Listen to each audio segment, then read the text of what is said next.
Première nouveauté, hein, vous voyez mon interface, hein, je suis dans Revit 2024. Donc voilà, Reogen est compatible avec Revit 2024. Donc de manière assez générale, hein, chez Atlancad, on se donne environ entre 3 et 6 mois, on va dire, pour updater, on va dire, nos différents plugins pour les mettre en correspondance avec les dernières versions de Revit, d'AutoCAD, d'Inventor, etc., etc. Alors, ce que vous voyez à l'écran là, c'est un extrait en fait, ben, voilà, des nouveautés. Donc, je vais vous montrer ce sera plus parlant, mais bon, voilà, ça vous montre un petit peu ce sur quoi nous avons travaillé avec cette nouvelle version. Donc, elle sera disponible au téléchargement aux alentours de 17 heures à peu près. Aujourd'hui. Donc, n'hésitez pas si vous souhaitez justement bah, aller vers cette nouvelle version. Bah, voilà, vous pourrez tout à fait hop, voilà. Vous pourrez tout à fait bah, la tester dès ce soir ou demain si vous le souhaitez, quoi. Alors, du coup, je vais afficher l'onglet Réogène. Voilà. Donc, comme vous pouvez le constater, le ruban a encore évolué, hein. Voilà, on essaie toujours hein, d'amener des nouveautés. Alors, je vais me concentrer vraiment sur les vraies nouveautés, hein, dans le sens où bah, la plupart d'entre vous sont déjà utilisateurs, donc vous connaissez bien l'outil. Alors déjà, au niveau de l'aide, hein, c'est tout bête, hein, mais bah, c'est vrai qu'elle commence à faire un certain nombre de pages, 120 pages à peu près, de mémoire, 118 précisément. Euh, du coup, bah, ça pouvait devenir compliqué de retrouver une information dans un tel document malgré CTRL F, etc., etc. Donc, ce que nous avons fait, en fait, nous avons redécoupé l'aide finalement par groupe de commandes. Donc, vous avez bah, ferraillage auto, vue, visibilité, ferraillage 2D, etc., etc. Ce qui vous permet bah, d'arriver directement finalement au chapitre concerné. Et après, grâce au sommaire, bah, là, hop, c'est très rapide de retrouver son information. Euh, Autre chose, si vous vous positionnez, bon, ça c'est un peu le fonctionnement Autodesk, on va dire, hein, de manière assez générale. Quand vous vous positionnez sur une commande et que vous faites F1, alors là je vais le faire, hop, F1, ça va ouvrir pareil l'aide au niveau du chapitre du groupe de commandes. Voilà, donc voilà, c'est des petites choses, mais ça peut rendre service, donc c'est bien de savoir que ça fonctionne comme ça. Du coup, la nomenclature, bah, je vous montrerai tout à l'heure, mais bon, vous voyez, on a aperçu, on nous avait remonté qu'en fait, bah, la nomenclature pouvait mettre un certain temps dans les versions précédentes. Donc, du coup, là, vous avez la possibilité de lancer finalement que sur la vue active. Donc, du coup, c'est très, très rapide. Vous pouvez lancer que les barres 2D, que les barres 3D, ou alors une nomenclature générale. Voilà, donc ça, c'est vous qui finalement choisirez le délai que vous voulez donner au lancement de la fonctionnalité, quoi. Un truc important, néanmoins, qu'il faut préciser, c'est, vous savez, si vous avez fait des mises en plan, donc vous avez produit des livrables, si vous voulez rafraîchir les nomenclatures qui sont posées sur les livrables, il faudra lancer une nomenclature générale pour que le rafraîchissement s'opère bien. Voilà, donc c'est la seule chose, je dirais, à savoir par rapport à ça. Alors, on a également introduit une nouvelle famille pour piloter les distributions. Donc, je vais vous montrer ça, parce que vous avez certainement, pour certains d'entre vous en tout cas, produit des détails types de ferraillage. Et l'idée, c'est pas de vous tout chambouler à chaque fois. Donc là, ce qui a été développé, il y a une mise à jour automatique. Donc, je vais vous montrer ça. Je vais aller donc chercher un détail, on va dire, fait avec une version antérieure à la 3.2. OK. Je vais aller le chercher ici. Donc, une semaine, hein, tout simplement. OK. Ça marche. Donc, j'ai mon détail.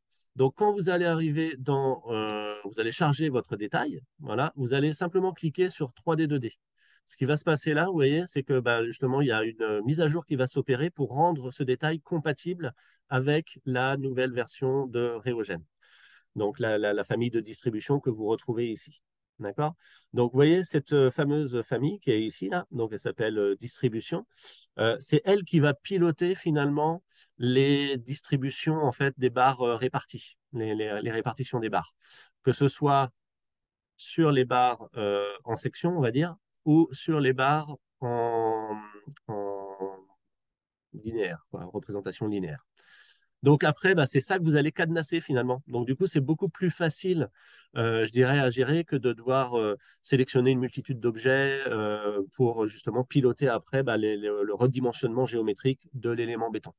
Donc, bon, je ne vais pas le faire là parce que bon, ça n'a pas d'intérêt. Vous savez tous utiliser les fonctionnalités Revit hein, pour mettre les cadenas. Donc, il faut bien sûr sélectionner les éléments de coffrage. Hein. Voilà, semelle, tac, pour pouvoir bien mettre ces cadenas. Voilà, semelle, tac, voilà, etc. Et donc, à partir de ce moment-là, bah, en fait, cet objet-là, une fois que vous l'avez réglé, on va dire, entre guillemets, vous avez ici un paramètre hein, afficher repérage qui permet simplement de le rendre invisible. Parce que bon, il faut l'imprimer. Derrière, on ne va pas imprimer avec des flèches comme ça partout. Voilà. Mais disons que voilà, ça vous permettra de piloter. Et je vais vous montrer plusieurs exemples. Là, c'est hyper efficace pour justement piloter des distributions, des répartitions, etc. Donc voilà. Donc déjà, ça, c'est important. Je dirais vous aurez juste à cadenasser finalement ces éléments-là pour faire en sorte que vos anciens détails types soient compatibles avec la nouvelle version de Reogen. Bon, voilà, donc ça, je supprime, c'est pour vous montrer le truc. Maintenant, je vais vous montrer bah, justement l'amélioration, l'apport de cette nouvelle famille. Donc là, je vais aller chercher des détails types que j'ai créés avec la nouvelle version de Reogen. Alors, j'ai étoffé un petit peu le catalogue, on va dire, entre guillemets. Hein. Donc, vous voyez ici, là, j'ai un détail en L pour un raidisseur de voile ou des choses comme ça. Donc, un petit linteau style incorporé dans une banche, voile béton, etc. Nous avons ici, bah, pourquoi pas une poutre longrine, une poutre de longrine, une semelle aussi, parce que bon, la semelle, ça c'est bien sûr des éléments importants. Donc, je charge tout ce petit monde dans mon fichier ici. Voilà. Et donc, vous ne les voyez pas, mais vous voyez, quand je clique, hein, j'ai bien ici ma fameuse famille hein, qui est déjà cadenassée, qui est présente hein, dans le fichier. Donc là, bah, qu'est-ce que je vais faire? Vous connaissez déjà la manip, hein, ah, il y a quelqu'un qui attendait, je le fais rentrer. Voilà. Je vais ici mettre mon identifiant, vous savez, pour créer la relation avec mon, mon élément 3D. Voilà. Donc, dans Reogen, je vais pouvoir ici faire la mise à jour. Voilà. Donc, il a rechargé mon élément, effectivement, ici. Voilà, je décale un petit peu. Une grosse nouveauté aussi par rapport à la productivité, c'est que vous avez maintenant, vous voyez, un nouveau bouton qui s'appelle copier ici. Donc, comment ça fonctionne? Donc, déjà, moi, pour ne pas me perdre, je vais renommer cette vue-là S1, quand même, faire les choses sérieusement. Donc, je vais cliquer sur copier. Je vais dire, vous voyez, je vais copier la vue de dessin S1. La nouvelle vue, je vais l'appeler S2. Et vous voyez, à l'intérieur, en fait, Reogen a détecté finalement l'identifiant des différents éléments de coffrage et d'armature. Et donc, je vais dire, bah, le nouveau détail, lui, je veux que les identifiants soient S2. Donc, je fais simplement copier. Voilà. Donc là, je peux continuer à copier des choses hein, si j'ai envie. Hein. Je peux faire même des copies de sélection. Je vous montrerai ça tout à l'heure. Voilà. Et donc, ma vue S2, elle est ici. Et donc, à partir du moment où l'identifiant est déjà renseigné, bah, il n'y a plus besoin de faire la sélection de renseigner. J'ai simplement qu'à faire maintenant 3D, 2D. Et automatiquement, je vais mettre en route, on va dire, la mise à jour, la relation 3D par rapport à mon élément de détail 2D. D'accord? Donc ça, c'est assez intéressant dans le sens où bah, ça va vous faire gagner du temps. Là, vous pourrez copier des vues très, très rapidement, plus perdre de temps à sélectionner, filtrer, etc. Il faut juste le faire la première fois, on va dire, de façon à ce que il faut initialiser pardon, le processus. Mais après, c'est bon. Alors du coup, si je reproduis ça, donc là, vous voyez, j'ai un détail de linteau. Alors, je vais changer mon style de cote. Là, je vais mettre armature cotation, par exemple, comme ceci. Voilà. Donc là, bah, c'est exactement le même concept. Hein. Je vais faire un petit coup de filtre ici. Je ne sélectionne rien sauf mes éléments de détail. Et là, j'ai un linteau. Bah, tiens, on va prendre L1 par exemple. OK, OK. Voilà, je vais prendre ce petit monde-là et je vais le décaler, par exemple, voilà, je vais le mettre ici. Voilà. Donc là, j'ai L1, d'accord? Donc si je fais 3D, 2D, bah, il va mettre à jour. Mais je ne vais pas le faire tout de suite. Je vais vous montrer quelque chose. Je vais cette fois copier des éléments. Donc là, vous voyez, je fais une sélection directement dans ma vue. Je fais terminer. Donc automatiquement, il a détecté l'identifiant des éléments sélectionnés. Et je vais pouvoir du coup lui dire, bah, tiens, je vais faire L4, admettons. Hein. Voilà, copier. Et là, je vais pouvoir faire point de départ, point d'arrivée. Voilà, il a terminé. Et donc, quand je vais faire 3D, 2D, bah, il va me mettre à jour mon L1 et mon L4. Voilà. Et donc, comme vous pouvez le constater, bah, les linteaux, ce ne sont pas des entités physiques hein, dans un modèle Revit. En tout cas, tout le monde ne dessine pas une poutre à l'intérieur de ses fenêtres. Et donc, effectivement, bah, c'est ici, ça c'est mon L1, vous voyez, c'est bien, c'est une fenêtre. Et donc, du coup, on a ouvert la possibilité finalement de récupérer des informations provenant des objets poutres et fenêtres. Voilà. Donc là, j'ai mon L1 ici. Et de mémoire, mon L4, ça doit être celui-là, je crois. Voilà, c'est ça, L4. Et là, j'ai fait exprès, vous voyez, de mettre un mur de 15. Voilà. Et effectivement, vous l'avez peut-être aperçu, hein, mais vous voyez ici, voilà, on a bien nos 15 cm. Voilà. Hop, hop, voilà. Donc voilà, donc tout ça, ça se met à jour. Donc vous voyez, c'est assez intéressant parce que ça veut dire que vous allez également pouvoir finalement, euh, au sein d'une même vue de dessin, avoir plusieurs objets. Alors du coup, autre fonctionnalité également, donc vous avez un nouveau bouton ici qui s'appelle suppression de répartition. Vous voyez le petit dessin hein, qui illustre la commande. Donc vous avez deux façons de pouvoir utiliser cette commande-là. Donc en fait, je vais lancer suppression et vous voyez, je vais par exemple sélectionner cette répartition-là. Tac, OK. Donc j'ai supprimé ma répartition et uniquement la répartition parce que je n'ai pas supprimé en fait l'autre représentation de mes barres. OK? Je peux, si je le souhaite, supprimer en fait les deux représentations, c'est-à-dire à la fois la vue linéaire, on va dire, et la vue en section. Pour ce faire, en fait, il me suffit simplement de lancer la commande et de cliquer la barre mètre. Et là, si je le fais, vous allez voir que ça va supprimer effectivement ici, mais également ici. Donc, c'est vous qui allez pouvoir piloter, grâce à cette commande, si vous souhaitez agir sur une seule représentation ou sur toutes les représentations finalement de la barre en termes de suppression. D'accord? Voilà. Donc, ça, c'est montré. Nanana. Alors, au niveau de la nomenclature, bah, voilà, comme je vous le disais, hein, là maintenant, hop, ça va très vite, hein, parce que là, vous pouvez vraiment lancer que sur la vue active. Vous pouvez lancer également, bah, si vous le souhaitez, hein, sur toutes les barres de dés, etc., etc., etc. Donc ça, là-dessus, je vous fais confiance pour pouvoir tester tout ça. Voilà. En termes d'autres fonctionnalités que j'essaie de ne rien oublier, parce qu'il y a eu pas mal de choses, mais finalement.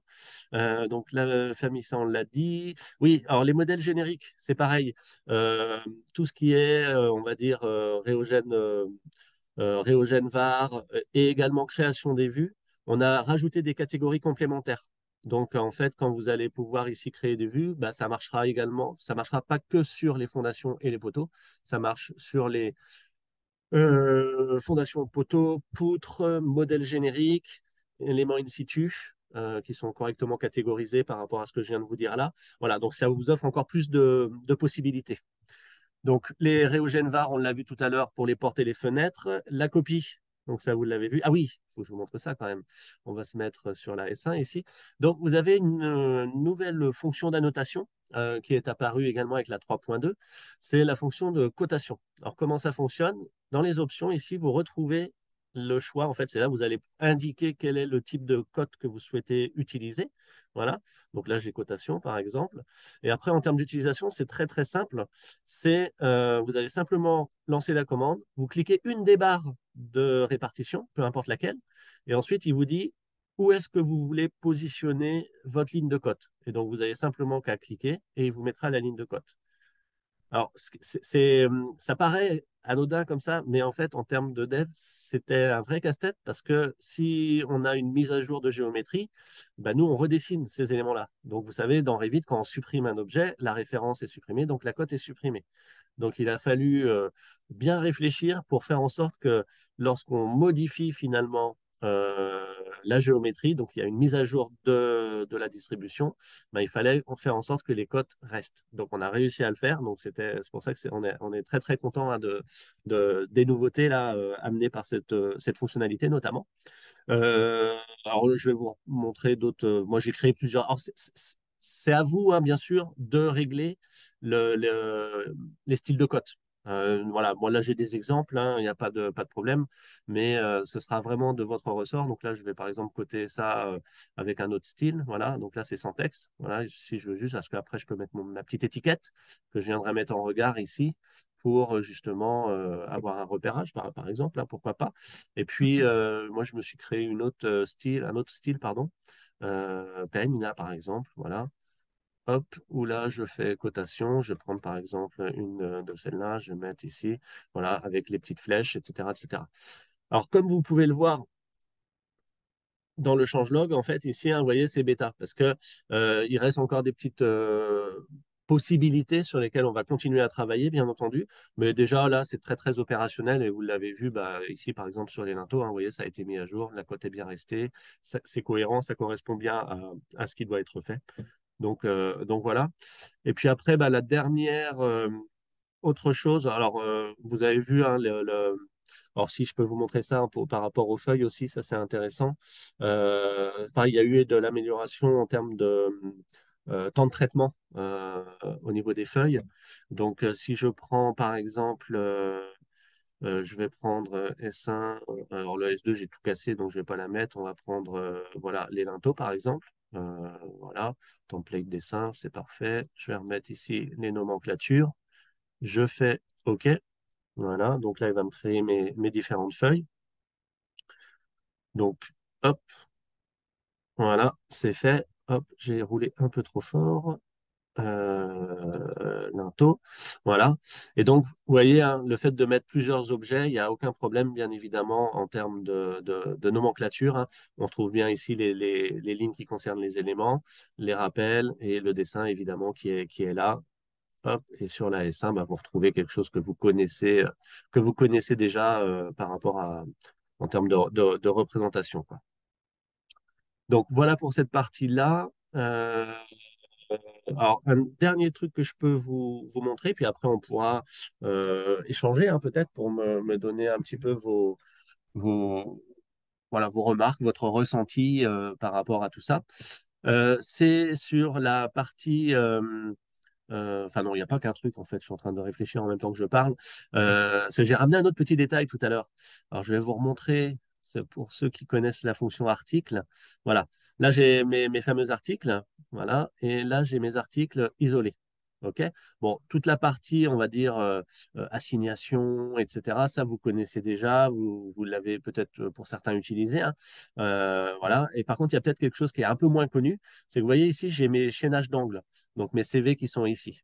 Donc, je vais mettre un peu de relief pour que ce soit peut-être plus agréable pour vous. Voilà. Donc, en rose, ici, voilà, j'ai quatre CV qui sont représentés. Et là, j'ai des raidisseurs que j'ai appelés R, par exemple. D'accord? Donc, du coup, bah, par rapport à ces éléments-là, tout à l'heure, j'ai amené, vous vous rappelez peut-être, un détail, justement. Et en fait, bah, ça aussi, ça fonctionne. C'est-à-dire que là, je peux effectivement mettre comme identifiant CV ici par rapport à mes quatre détails d'angle. Et du coup, bah, quand je vais lancer ma nomenclature de la vue active, voilà, il m'aura bien quantifié en fait, hein, mes différents éléments, quoi. Donc voilà, il faut 16 barres de 6 mètres pour mes 4 CV. Voilà, bon, il y a 4 barres par CV, etc. Donc voilà. OK. Donc je ne sais pas si c'est beaucoup utilisé aujourd'hui. Je serais curieux justement d'avoir votre retour là-dessus. Voilà. Et enfin, une dernière chose, alors qui n'apparaît pas. Alors, je vais fermer un petit peu de monde ici, qui n'apparaît pas dans le changelog parce que on a, on a, on a encore un tout petit peu de travail dessus, mais voilà, enfin, chez Atlancat, vous nous connaissez, on est très transparent. On met quelque chose, ça fonctionne bien. Si ça fonctionne pas, on le dit. Donc là, vous allez voir, ça fonctionne à 90%, grosso modo, hein. Donc, je vous le montre parce que vous êtes utilisateur. Peut-être c'est des choses qui peuvent vous intéresser. Puis, ça peut effectivement nous amener aussi des sujets de réflexion, ce genre de choses. Donc, voilà. Alors, je ne sais pas si Denis est arrivé, parce que c'était une demande qui l'intéressait beaucoup. Bon, on le recontactera pour lui expliquer tout ça. Donc là, je suis sur ma vue de coffrage, de fondation. Je vais aller créer des vues et je vais choisir donc une M2 ici, par exemple. Voilà. Donc, j'ai créé ma vue M2 ici. Bon, je vais fermer les autres vues. Donc, moi, j'ai mis un gabarit de vue. Voilà, Réogène ici. Hop, j'ouvre les différentes vues. Je vais fractionner mon écran. Donc là, on est d'accord, ce sont des vues Revit, hein. Donc, c'est vraiment des vues, on va dire, issues du modèle 3D. OK? Donc, je vais lancer mes armatures. Je viens ici, je vais charger. Alors là, j'ai que les H8 et H10 de charger. Donc, je vais recharger en fait les autres types. Voilà, je vais prendre du 12 par exemple. Voilà. Ah, hop, je fais rentrer. Voilà. Donc, du coup, je prends du 12. Alors, en passant, vous voyez ici, petite fonctionnalité là, avec étiquette. Donc, ça veut dire que dès lors qu'on va dessiner une barre, si vous le souhaitez, vous pourrez mettre aussitôt après l'étiquette. Voilà, donc ça, ce sont des choses qui sont également prévues. Donc, je vais cliquer sur OK. Je rentre dans ma vue, je sélectionne mon coffrage. Bon, ça, vous connaissez le principe. Donc là, il me dit, bah, hop, pour mettre l'étiquette en place. Donc, je vais mettre mon étiquette ici, par exemple. Voilà. Tac, je viens ici positionner mon élément. Voilà. Voilà. Bon, bref, ça, c'est de la mise en page, hein, on va dire. OK. Je fais la même chose dans cette vue-là. Donc, je viens ici sélectionner ma barre. Voilà, on va prendre du 10 cette fois-là. Bon, je ne mets pas l'étiquette, on s'en fout, hein. Voilà. Je sélectionne mon coffrage, je fais mon point de départ, mon point d'arrivée. Donc, vous voyez, là, je travaille sur des vues Revit, quoi. Je suis plus sur une vue de dessin, etc., etc. Donc, je vais changer mon enrobage ici en bas, 0,5. OK, voilà. Et là, maintenant, on va passer à l'étape de répartition. D'accord? Donc, je vais lancer répartition. Je vais venir sélectionner ma barre ici. Donc, je vais lui choisir finalement selon quelle branche je souhaite la représenter. Alors, vous voyez, la boîte a été retravaillée également. Ça, vous savez, on rappelle ici la convention de dessin Revit, hein. Revit, quand vous cliquez de la droite, de la gauche vers la droite, ça dessine vers le dessus. De la droite vers la gauche, ça dessine vers le dessous, etc., etc. On a également rajouté la prise en compte de l'enrobage, parce que c'est vrai que dans les versions précédentes, quand on changeait l'enrobage d'une barre mètre, on va dire, bah, l'enrobage de répartition ne suivait pas forcément. Bah, là, maintenant, c'est le cas. Tout ça, ça a été branché. Donc, je choisis ici enrobage 1. Bon, la formule, vous connaissez, je pense que vous avez apprivoisé le formalisme de tout ça. Voilà. Donc, j'ai créé ma formule. Donc là, je viens ici, je sélectionne mon coffrage et donc je vais représenter. Donc, vous voyez, la fameuse famille, quand on est en mode création, vous la voyez juste le temps des clics et dès que là, je vais cliquer, vous allez voir, il va dessiner les barres et elle va se masquer automatiquement. Tac, voilà, elle est toujours là. Voilà. Mais ça vous permet aussi d'avoir un visuel quand vous allez cliquer. Donc tout ça, vous voyez, on a réfléchi au confort en termes d'utilisation, etc., pour vous faciliter, on va dire, la vie au maximum, quoi. Donc, je reprends ici. Alors, je vais la faire en section, tiens, tant qu'à faire. Pareil, ici, maintenant, vous allez pouvoir piloter finalement si vos barres en section sont positionnées au-dessus de la ligne, en dessous de la ligne ou axées sur la ligne. Voilà, donc ça, c'est pareil, c'est des nouveautés qu'on a également ajoutées. Donc là, j'étais sur la grande barre. Donc, je vais la dessiner en dessous sur mon autre vue là-bas. Donc là, je rentre dans ma vue ici, je sélectionne mon coffrage. Donc, premier point, deuxième point, je vois mon objet. Et là, comme c'est des barres en section, il me demande un troisième point. Et je vais lui dire, mon troisième point, il est là. Voilà. Donc, il m'a créé, vous voyez ici, le truc. Et vous voyez, le troisième point a permis de repositionner ça. C'est bien que maintenant, je peux mettre mes cadenas. Et donc, bah, tout ça, ça va suivre, quoi, tout simplement, quoi. Voilà. Donc, là, j'ai dessiné ça comme ça. Maintenant, bah, je vais m'occuper de cette autre barre ici. Donc là, voilà, je vais la représenter. Bon, je l'ai déjà faite, je suis bête, pardon. C'est celle-là. C'est celle-là qu'il faut que je fasse. Répartition, je sélectionne ma barre ici, donc selon A. Je veux faire par exemple, non, pas l'enrobage 2, je vais garder le 1. Alors vous vous rappelez, pour afficher les enrobages, hein, vous cochez la case afficher repérage de la barre mètre et du coup, vous avez accès à ces informations-là. Donc là, on va dire par exemple, c'est tous les 10 cm max. Voilà, je clique ici, hop, je sélectionne mon coffrage et donc point de départ, point d'arrivée. Voilà, je l'ai dessiné là. Et ensuite, après, effectivement, il va me rester la représentation en section, cette fois au-dessus, par rapport à ma barre. Voilà, je rentre dans ma vue, je sélectionne mon coffrage, mon point de départ, mon point d'arrivée et mon troisième point pour positionner bien précisément mes différentes barres. Voilà. Donc là, ce qui est intéressant, voilà, j'ai fait tous mes petits zooms qui vont bien, c'est que vous voyez, on peut aussi travailler. Alors, comme je vous disais, à 90%, ça fonctionne. Nous, on a quand même des tests à faire. Alors, quel test, tout simplement? Bah, si j'ai un objet dans mon modèle 3D qui est incliné, Voilà, il y a toutes ces petites subtilités-là sur lesquelles il faut qu'on peaufine. Donc, c'est pour ça que je vous le donne, vous êtes utilisateur, vous pouvez vous amuser avec si vous avez envie, etc. Mais on ne l'a pas fait apparaître de manière formelle, on va dire, dans les nouveautés, parce que on veut d'abord vraiment valider à 100%. Voilà. Mais en tout cas, vous voyez, c'est assez intéressant. Donc, ça nous a été demandé aussi hein, par plusieurs utilisateurs de finalement pouvoir s'appuyer directement sur des coupes Revit. Dans certains cas, ça peut avoir du sens. En fait, ce sera à vous de mesurer si c'est plus rapide pour vous, plus intéressant de travailler sur des détails types. Je pense que ce sera le cas. Mais par contre, pour des petits ferraillages un peu extraordinaires, un peu confidentiels, etc., bah, peut-être que ça pourra vous être utile également. Voilà. Alors, du coup, je ne vous l'ai pas montré, mais je vais le faire de suite. Je vais venir ici, on va éditer par exemple la distribution. Donc, je vais aller ici dans édition. Je vais dire, bah, non, finalement, je ne vais pas mettre tous les 10. Je vais mettre tous les 20. Je valide. Voilà. Tac. Bah, vous voyez, ça a beau être sur des vues différentes, finalement, la mise à jour fonctionne également.